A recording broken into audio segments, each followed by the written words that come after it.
कधीच नाही चुकणार तुमचे फेवरेट टीव्ही शोज झी5 सोबत, तेही एकदम फ्री। आदित्य सर खरंच खूप मोठ्या संकटातून बाहेर पडले। प्रीतम सरांनी पण यावेळी सगळ्या गोष्टी खूप धीराने हँडल केल्या। ऑफिसचं सगळं काम स्वतःवर घेतलंय। खरं तर यावेळेस ना ते खूप वेगळे वागले, एकदम मॅच्युअर, समंजस। प्रिया मॅडम, तुम्हाला नाश्त्यासाठी आतमध्ये बोलवलंय? नाही अगं पारू, ऍक्च्युली मी खाऊनच आले। ते प्रीतम सर येत आहेत ना, एका प्रोजेक्टसाठी कन्स्ट्रक्शन साईट दाखवणार आहेत मला आज। ते आवरून येत आहेत तोपर्यंत मग मी फ्रेंडशी बोलत होते। बर। अहो काय, कुठे अडवलात? मी एकटाच बडबडतोय का? अच्छा अच्छा अच्छा अच्छा, तुम्ही ना प्रेमात पडलात त्या प्रीतमच्या। अहो काही काय, प्रीतम सरांची एंगेजमेंट झाली दिशा मॅडमशी। हा म्हणजे दिशा मॅडम जरा वेगळ्याच आहेत, नीट नाही वागत हो ते प्रीतम सरांशी। तुमचा मित्र आहे ना तो, मग तुम्ही काहीतरी करा त्याच्यासाठी। हो पण मी काय करू शकते?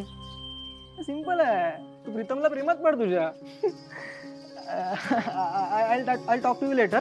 Yeah, bye.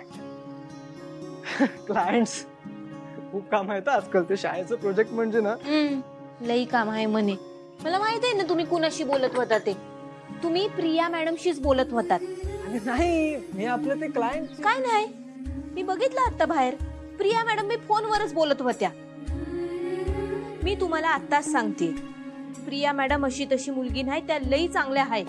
म्हणजे मी काय तुला असला तसला वाटतो? नाही, मी पण चांगलाच मुलगा आहे। तुम्ही चांगलेच आहात आणि तुमचा साखरपुडा भी झालाय आणि लवकरच दिशा मॅडम बरोबर लगीन भी होणार आहे। पारू ऐक ना पारू, ती दिशा कशी आहे माहिती आहे ना तुला? तू तरी मला समजून घे ना यार, माझं प्रेम आहे प्रियावर। प्रीतम सर मला माहित आहे, पण प्रिया मॅडम जर का तुमच्या प्रेमात पडल्यानंतर तुम्हाला कसं कळत नाही? प्रीतम सर तुमचं लगीन ठरलंय। अरे पण ते लग्न जबरदस्तीच आहे ना, आणि माझं नाही आहे ना प्रेम दिशावर।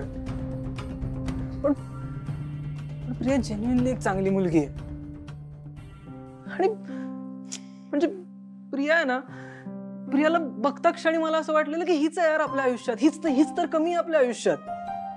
म्हणजे तू विचार कर ना यार, मी वाखरवाडीला गेलो, तिथे जाऊन तिला बघितलं आणि मला कळलं की लव्ह ॲट फर्स्ट साईट काय असतं। हो, आम्ही खुश राहू गे एकमेकांसोबत। बरं मला सांग, नशीब, स्वर्गातल्या गाठी यावर तुझा काही विश्वास आहे की तुला पण या सगळ्या गोष्टी फिल्मीच वाटतात? बरं सगळं जाऊ दे, सगळं विसर। मी तुला 2 चॉईसेस देतो, प्रिया आणि दिशा। या दोघींपैकी तू सांग मला की माझ्यासाठी कुठली मुलगी चांगली वाटते।